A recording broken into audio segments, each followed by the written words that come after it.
Hi, hi. Welcome to this Open Security Summit session. Sorry, there you go. Welcome to this Open Security Summit session. We're having Jim Manico, one of the legends from OWASP, here presenting us the brand new OWASP Top 10 2021, which has some very interesting developments that I actually think right on the right direction. So, I agree. Actually, Jim, just a smaller request. We're trying to also create smaller videos on this. So when you go to a new one, maybe just ask the question, what is this all about? And then you answer, because I'm assuming you're going to go by each one in turn. Yes. So, cool. So over to you, Jim. And let's hear about the new OWASP Top 10 2021. Folks, I'm gonna move really fast, and I'm gonna talk fast. You're recording it. You always go back and slow it down if you want. But let's rock. I have a lot of slides to get through. This is a big base. So let's go. So the OWASP Top 10, 2021, a recent release. The OWASP Top 10, it's not a standard. It's a de facto standard that's often misused in formal standards across governments across the world. But please be aware, the OWASP Top 10 is meant to be a very low baseline to get you started for awareness and education. You should not base a program off the OWASP Top 10. And you'll see that in the OWASP Top 10 document itself. They explain, please use us for awareness, not for standard. If you want to base a program off a standard, then you should use the Application Security Verification Standard. We just released version 4.03. But a lot of tool vendors, standards, government policies, they point to the OWASP Top 10 incorrectly. So we need to discuss it. Now, where it's good to do the OWASP Top 10 is for conference talks or education or for developers or security testers who are just starting to get into web security, so we can have a good conversation together. It has its place in the world. The project members, Neil Smithline, Torsten Giggler, Andrew Vanderstock, and the data scientist Brian Glass, I know them all personally. These are great people who are trying to do the right thing and producing this very famous list that gets a lot of international exposure. So I'm a big fan of the OWASP Top 10, and I feel like they're moving in a great direction overall as a project. And the other thing is, hasn't changed that much. What's new is we see insecure design being brought in as a category and server-side request forgery being brought in as a category from the community survey. When the OWASP Top 10 2021 is built, 8 of the items are chosen from the data collection through data analysis through Brian Glass, who is a data scientist, right? The other 2 items are reserved for community voting. So security logging, there's no data that shows us that lack of logging leads to security events.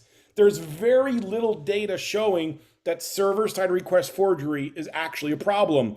But the community knows that we need logging to monitor apps properly. So it's an OWASP Top 10 item, even though the data doesn't back it up. Server-side request forgery, we watch Capital One. The Exchange physical server and GitLab all have SSRF problems. So even though it's not a big problem per the data set we evaluated, the community voted it as a big problem. You know why the data doesn't match up to this? Because security tools don't scan or discover SSRF problems well, because a problem across multiple server tiers usually. It's not an easy problem to find. So that's the OWASP Top 10. It's mostly the same with a little bit of a shuffle with a few new categories added in. Let's go through it. Number 1 is broken access control. I am thrilled to see this move to number 1. This is up from the 5th position. 94% of apps have some kind of broken access control.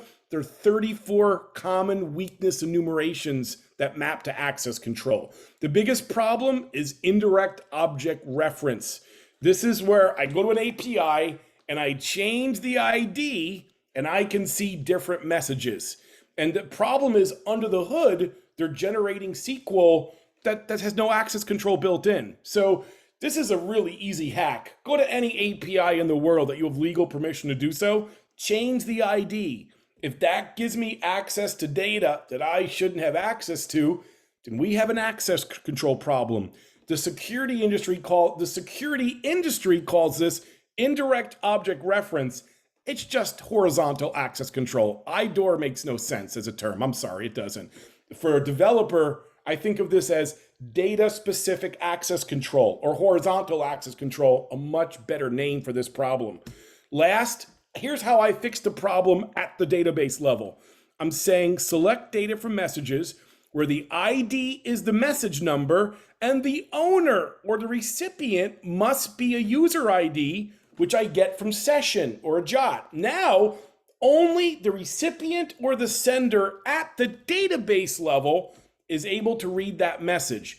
And this is one of many ways I can solve this problem.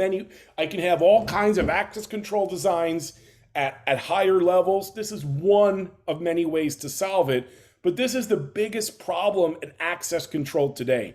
Any pen tester, this becomes an easy way for them to steal data from an application. The other thing is we do a lot of role hard coding in apps. Hard coded roles are ultra weak. This is called a policy enforcement point. It shouldn't be a role because that's the policy. That should be in a database. What you should be doing in code is enforcing by the activity or the feature name. Once you do this, you'll never have to code in the enforcement point again. It implies a centralized, persisted access control store, and we're going to need this for more enterprise or software as a service kind of applications, right? So now I'm just pointing to a pointer that policy represents elsewhere. When I start doing hard-coded roles, if the user is an admin or a manager, that is the policy woven into code, and that's always a bad idea. So other like high-level design principles enforce access control by the activity or feature, not the role. Use roles in the back end.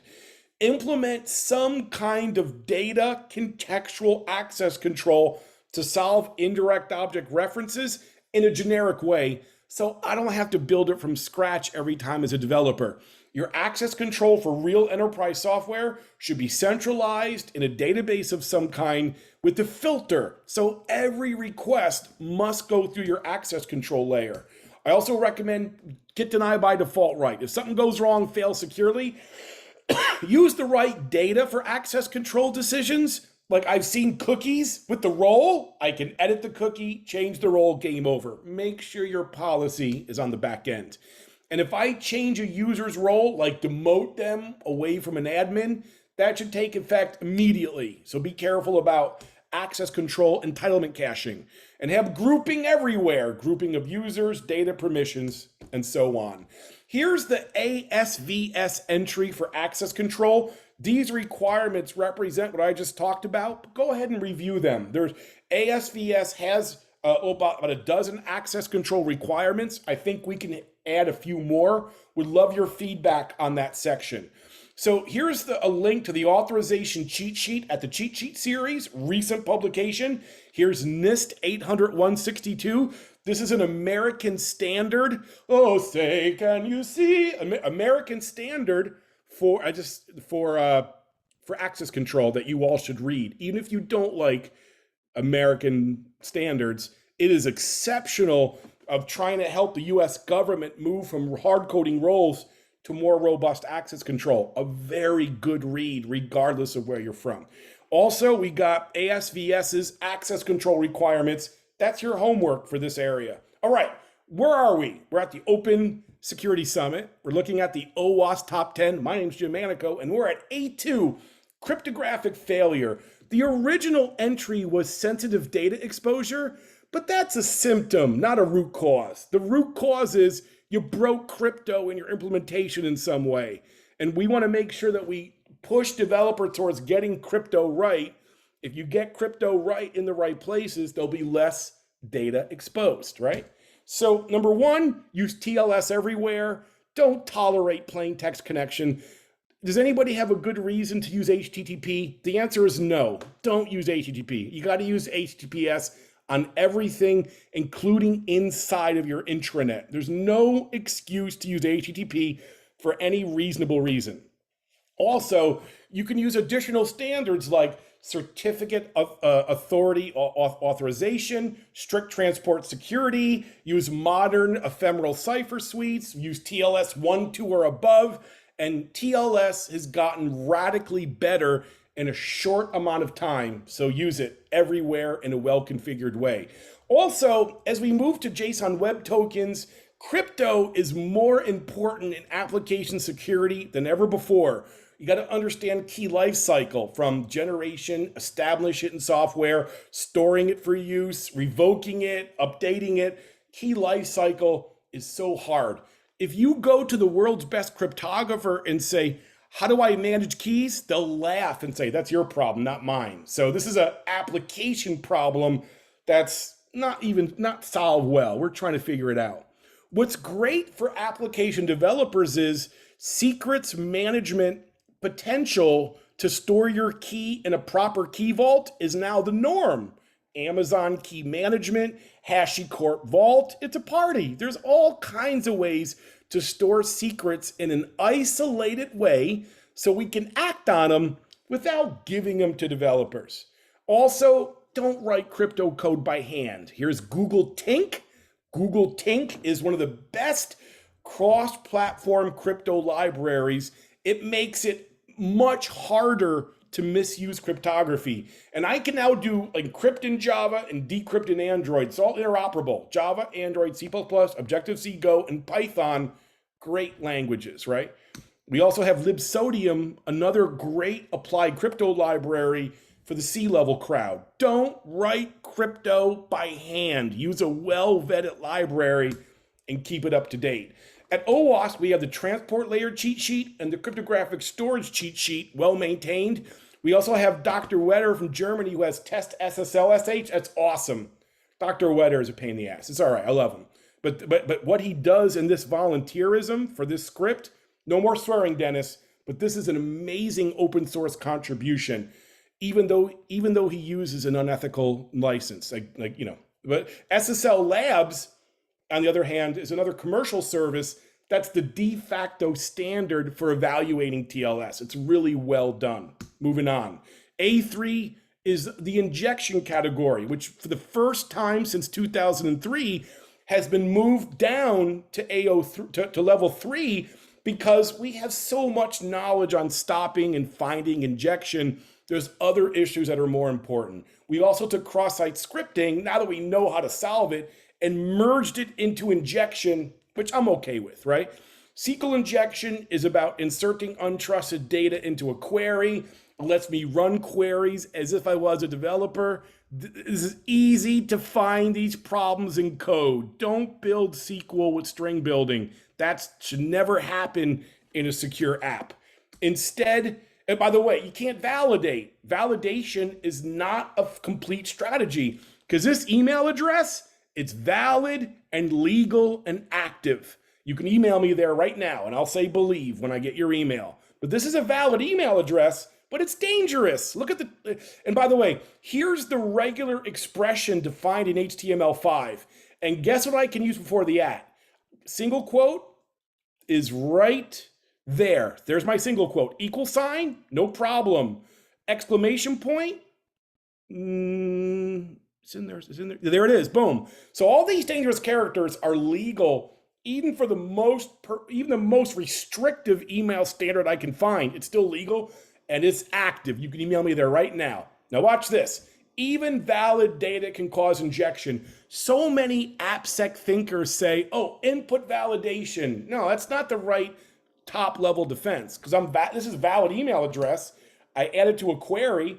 And look at the final query down here, right? The final query is or1 does not equal manico.com. That's or true. When I add or true to a query, it dumps the whole customer table. Game over. I got you. So we need something more than validations. And web firewalls only stop part of the problem. So you still want to validate, but be careful. You want to use query parameterization. And that always parameterize your queries. Use placeholders, binding statements, and we're good to go. Now be careful. Sometimes you can't parameterize like a table name. use exact match validation or redesign it if you run across the problem where you can't parameterize. When it comes to the other form of injection is cross-site scripting. Oh, by the way, here's some resources for you. Bobby Tables and the query parameterization cheat sheet will help you along your way. A3, injection, cross-site scripting, right? This is when I can take content from a user and it gets embedded in a site user interface with no security. I can now add an evil script, embed that in your site, and get my evil script to run in the browser of your users. And so the issue, here's an example of an attack. Here's an attack where I can steal a cookie, right? There's 3 steps to this cross-site scripting attack. I build an evil URL with the victim's cookie. I have an image object that's invisible, and I preload the image, and that makes a GET request and sends your cookie to my server at manico.com. And there's so much more to be said here because XSS defense is brutally hard. If I want to display data like it was typed in, I got it in code. If the user is authoring HTML, I got to use an HTML sanitizer. I got to use JavaScript right. I can sandbox third-party content. I got trusted types and content security policy as 2 additional standards stop XSS, not to mention HTTP-only cookies to stop XSS. So this is a really hard topic. I do spend 4 to 8 hours in class discussing this if a company has a problem with it when I'm doing professional education. It's hard. Now let's move on. We're looking at the OWASP Top 10. We are now at number 4, insecure design.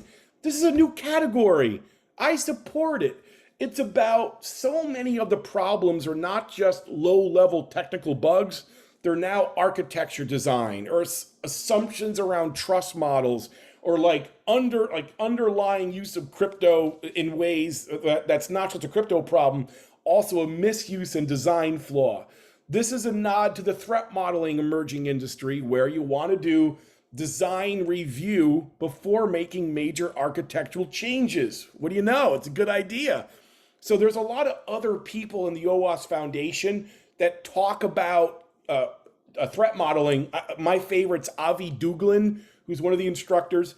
I want you to go look at other OWASP material to learn more about threat modeling. I focus more on technical bugs, and I'll leave this alone. So let's go to, we're now in the OWASP Top 10, number 5, security misconfiguration. The whole point of this, and this is like 90% of apps have some kind of misconfiguration. It's a common incident. There's 200,000 occurrences of CWEs mapped to this category. It's a big problem as we move to the cloud even more. So, but this topic is, at some level, this topic is a bit awkward because it can span anything from password length to file permissions to access control and more. You got to read the manual for everything and everything in between to get this right. It's a huge amount of work. So we want to find hardening guides and security guides for all of our components and follow them. Like there's hardening guides here for Django, for WordPress, for Struts, for ASP.NET Core, for Spring. These guides are out there to help you configure your frameworks properly. As a start, you should be going through these. Beyond that, you want a subject matter expert in these frameworks to assist you beyond the basic configuration settings. TLS, yeah, I have an A+ at SL Labs because I use this. I use the Mozilla SSL config generator to help me build a good config file for world-class TLS. There's me, A+. Not because I'm smart, because I'm using a tool to help me set up my configuration. And by the way, XXE was part of the last OWASP Top 10, and that's just a configuration problem in your XML parser. So if you still have questions about XXE, there's a cheat sheet to show you how to configure your XML parser in a good way. And so be careful, it's a huge category, it's super complicated, it involves everything in your world. If you can't verify the config, assume it's not secure. Read the manual, go through hardening guides, get access to a Alexa, quiet. It's even more important in the world of cloud, right? Even more important in cloud because our whole infrastructure is quickly turning into a YAML file. So read the manual, go through hardening guides, get access to a subject matter expert in your framework, and good luck. Keep it up to date. OWASP Top 10 A6, vulnerable and outdated components. So we saw major incidents like Equifax going down because of an out-of-date third-party library. There are many other incidents I can quote, but this is now this is number 2 in the survey. Wait. Previously, components with known vulnerabilities. It's number 2 in the top 10 community survey. We also had enough data to make it a top 10 via data analysis. So this moves up from number 9 to number 6. It's a known issue that we all struggle with still. I'm pointing out, this is WordPress that was vulnerable because of a third-party garbage media library. They were vulnerable to XXE. That lets me read any file off a server with this vulnerable WordPress because of their vulnerable third-party XML library. Here's the Drupal core. Talk about vulnerabilities. Drupal is using the archive tar library earlier this year, which let me have critical attacks against Drupal. So here we have 2 of the biggest content management services on the planet, and within the last couple of months, they both had major third-party library problems that led to critical level public exploits. That's the reality that we're in right now. OWASP has a project called the dependency check, which is brilliant. It should get you started for free and help you negotiate price against the expensive SCA vendors, right? Maven is for Java. There's the NuGet Defense for .NET, Retire.js for JavaScript, and you got Dependabot, which will automatically crawl your code base and issue PRs when a third-party library is out of date. Dependency check, it's a flagship OWASP project, a great place to start for third-party security analysis. And this is a huge problem. I'm just scratching the surface. I recommend that you keep one step below the bleeding edge so you're less vulnerable to supply chain attacks. But otherwise, keep your third-party libraries as up to date as you can, one step below bleeding edge. We're looking at the OWASP Top 10 A7, identity. There's a ginormous category, and it's down the list of the OWASP Top 10. It's reduced by several positions because we're in an era where we have standardized frameworks and identity providers that do a better job of solving this problem. So authentication is an easier problem to solve in the modern era, I would dare say. What makes this complicated, though, is identity and authentication. They cover many, many other topics, from password issues to credential storage, to look up recovery tokens for forgot passwords and an account recovery, how to handle sessions or modern JSON web tokens, how to handle identity protocols like OAuth 2 and OpenID Connect. It's complicated, super complicated. So, but how strong should your login system be? That's a really good question. So in order to answer this question, can you see? US standards again. I just gave a talk to Canadian researchers. They're all using American standards too. It's great. Don't worry. You don't need UK standards. Go American standards and all is well. I'm being a little comical, or I think I'm funny. No one else does. But let's move on. So NIST 863, the Digital Media Authentication Framework for US government and companies. They have 3 levels of assurance level. A1 means password only. A2, you're doing multi-factor. If you're using SMS, you got to offer another stronger factor like app level push. And AAL level 3 says use FIDO, right? Use FIDO, which is like a YubiKey or a smart card, cryptographic exchange. So how strong should you be? The standard defines a workflow. All I care about in this, just for this exercise, is low risk of sensitive data, no other risk. Are you high for any of the above? No, I'm not high, Dennis. Do you assess any moderate personal safety? No. Do you have moderate for any of the remaining categories? No. Do you have low for sensitive information? Why, yes. So you should be using some form of multi-factor. If I see an important site using password only, that's negligence in 2021. Multi-factor, at least offering it, is a low baseline for any sensitive data. And I'm still struggling to get some of my clients to move to multi-factor. We should have done that a decade ago. I always recommend multi-factor, but that's just my opinion. The reason why I like NIST 863 is because I now have a very well-written public standard to point to push folks to MFA. So when it comes to policy for passwords, we have a big change in this standard. Again, NIST 863, we're recommending a whole new set of recommendations. From you got to use multi-factor for sensitive data. Don't put context words like your business name into passwords. Don't use the username or the word password for a password. Check against common passwords. Check against breached passwords. Throttle brute force. Get rid of special character rules. Stop using security questions or hints. And stop doing expiration. This is a very different way of doing password policy. But why it's powerful is because it meets up to how we're actually being attacked in the modern era. Why is this a bad password? It's the 32,000th most common password in existence today. And if you get rid of all the junk passwords from common password lists, it's even more popular. Also, it's part of the 600 million passwords that have been breached. It's on public breach lists. And third, got the freaking word password in the middle of it. 3 reasons why you should never allow this password. And if you do, that's a major weakness in your authenticator, which you should fix in some way. When we want to store, let's say we're building passwords systems by ourselves. Hopefully, you're not building authentication systems. You're using an identity provider. But if you're building it yourself, there's really only 3 good algorithms for password storage: Argon 2 ID, bcrypt, or scrypt. If you're a US government FIP system, PBKDF2.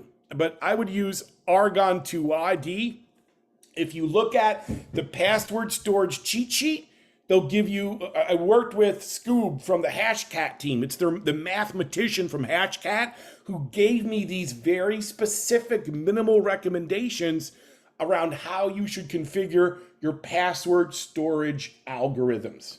So what do we got here? Here's a couple guides. This is the latest ASVS authentication requirements. That's the latest ASVS session management requirements. And if you're an identity professional, please take a look at 863. I know you don't care about US standards, but it's well written and will still give you some good ideas for your own standards you're working on in your neck of the woods. A8, software and data integrity failures. You know, I don't have a lot of slides on this, but the whole idea is when I'm running a CI/CD pipeline, I'm suddenly downloading a dozen scripts off the internet and running them directly in my pipeline. And this is nuts. We've seen multiple instances where these pipeline scripts have been modified by the attacker to attack companies who download and run them. Just think about it. How many scripts do you download and run? And what we recommend is a couple things. Number one, use hashing to make sure the script has not been modified by the attacker. But 2, always do 2 verification steps. So when I'm running a script from like some cloud service on my server, I do 2 things. I check the hash to make sure it matches the integrity of that script. And then I look up the script in GitHub. Usually they're publishing these in public. So I do 2 checks. Is the hash matching? And is it the same as what's in GitHub? After both of those match, then I run the script. And now I'm doing better checks on data integrity for scripts I'm running from third parties. Be careful here. The other thing is that deserialization was rolled into this category. We've known about deserialization since 2016. So that's the other new topic here. This is about it's not your third-party library often, it's your developer code that's to blame, right? I'm sorry, it's often third-party libraries, not your code, that lead to deserialization problems. And software integrity as a new OWASP Top 10 category. Look, there's a lot of folks presenting on how to handle all the scripts we're running. It's one of the symptoms of this problematic category. A9 is security logging and monitoring.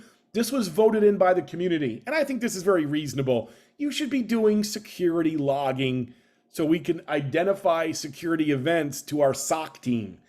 The goal of logging is to alert on security events, end of story. And we have Nike Corporation in the US that donated this amazing cheat sheet, the application logging vocabulary cheat sheet.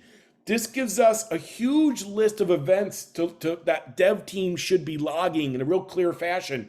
Because the problem is network teams are rarely intaking app logs. They often dump it into Splunk and that's it. And that's garbage, right? We need standardized security events that developers log. Then the SOC needs to know what to look at. Dumping your app logs in Splunk is not helping anything. Having real live events that you can track in a log, because developers use the real standard to specifically in a standardized way log security events. Oh, that's a lot better. For years, I'm like, I log really good security events. We should be all set. But I found out for years, no one's really looking at my logs. So please log the right things and work with your security team to actually be aware of these events and make sure they're consumed properly by your SOC team.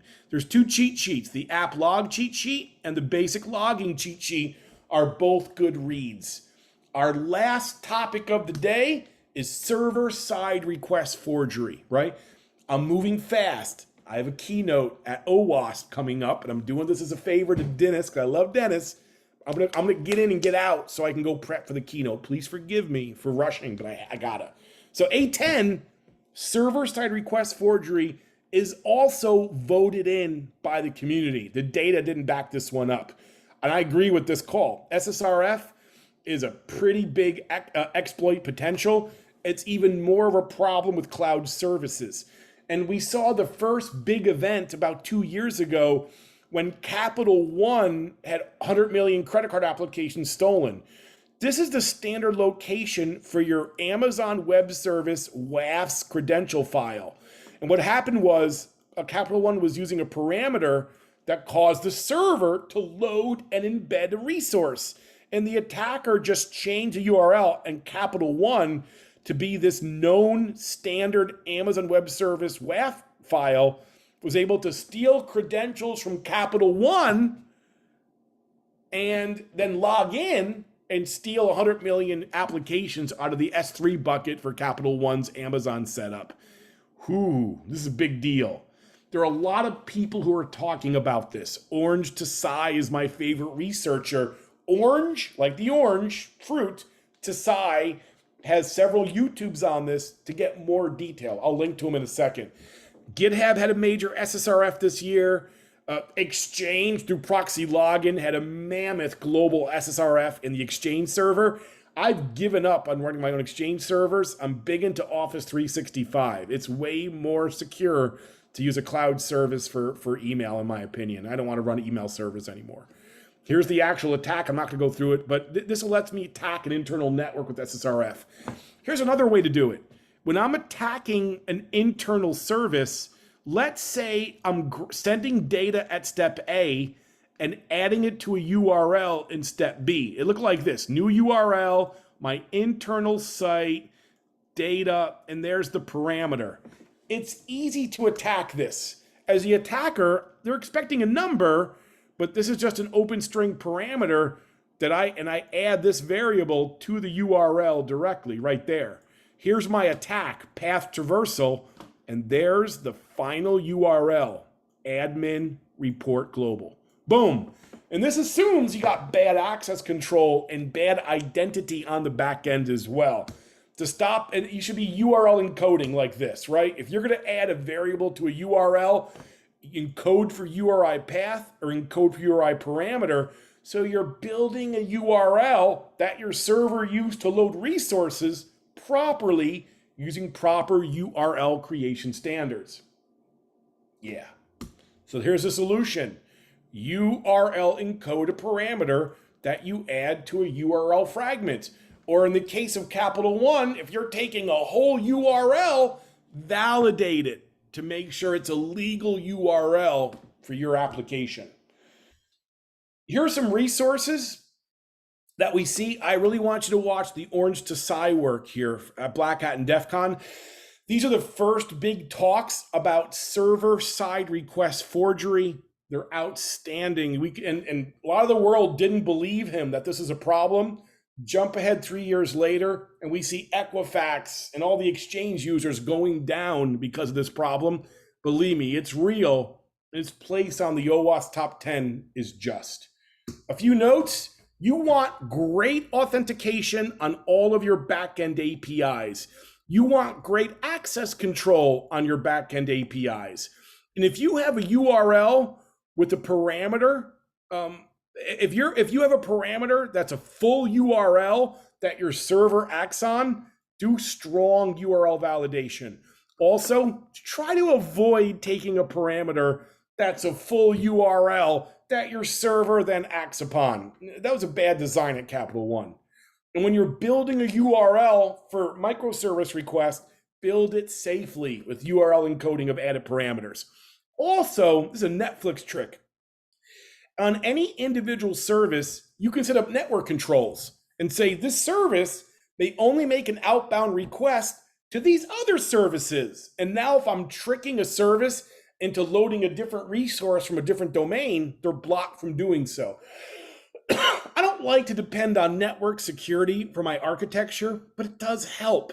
And there's a lot of tools that will help me speed up doing this, especially in the world of cloud microservices. That's it for me. A few last notes. Look at the ASVS standard. Look at the cheat sheet series for additional resources on how to develop secure code.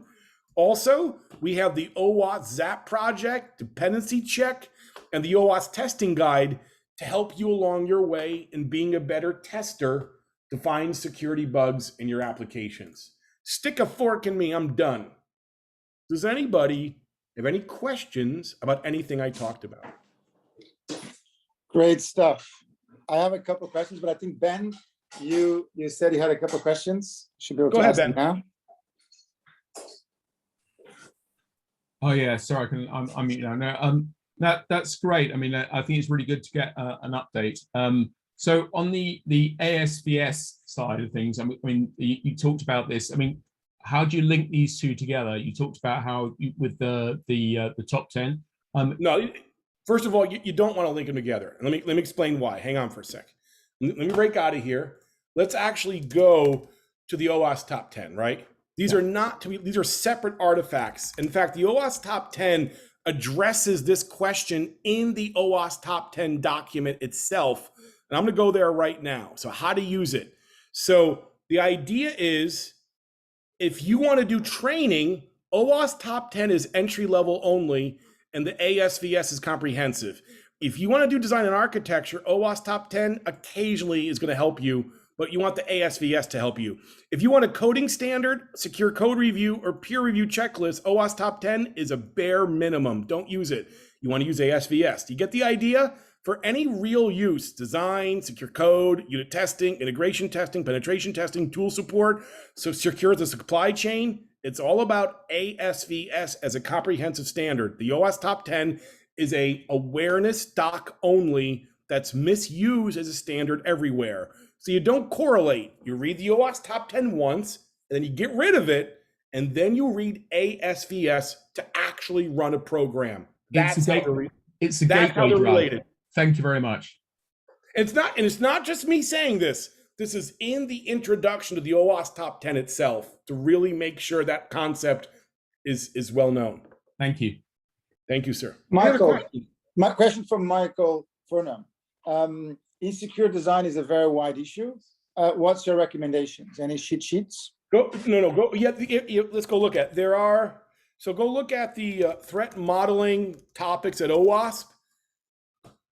Right. There's the whole threat modeling, introductory here. There's also the threat modeling cheat sheet, which we've built as well. You can read. There's several other threat modeling. There's the OWASP Threat Dragon, a modeling tool. There's the OWASP Threat Modeling Project. There's so many resources on threat modeling at OWASP. I do it, but I haven't participated in a lot of major threat modeling, so I don't talk about it that much. Go read the other OWASP resources, and there's a lot of other experts that had a whole career of threat modeling. I focus on coding and technical bugs. That's my expertise. Threat modeling is not, so I keep it. No, so I think the question was more around insecure design, the A4. Secure design and threat modeling are the same thing to me. They're the same thing. So secure design is just, please, and look at all the threat modeling documents to aid you in secure design. That's the best I got. And I also recommend have reference architectures. A lot of professionals, they go into threat modeling meetings to threat model different architecture designs, and they just flop around and have fun. That's nuts. If you're walking into a threat modeling meeting with no other artifacts, it's rarely valuable. So I recommend that your company establish clear reference architectures for mobile, web, and API. And when you go into your threat modeling design meetings, you're enforcing those reference architectures. Otherwise, other people talk about this more than I do. I'm going to pass on any more discussion on this. Next question. Good. Think we good, Jim? I know you need to go prepare for your next session. Thanks a lot. Sir. Great tour de force, a great introduction. And I see you around. Dennis, hey, I appreciate the Open Security Summit. Have a great day. I'll see you all soon. Thank you so much. See ya.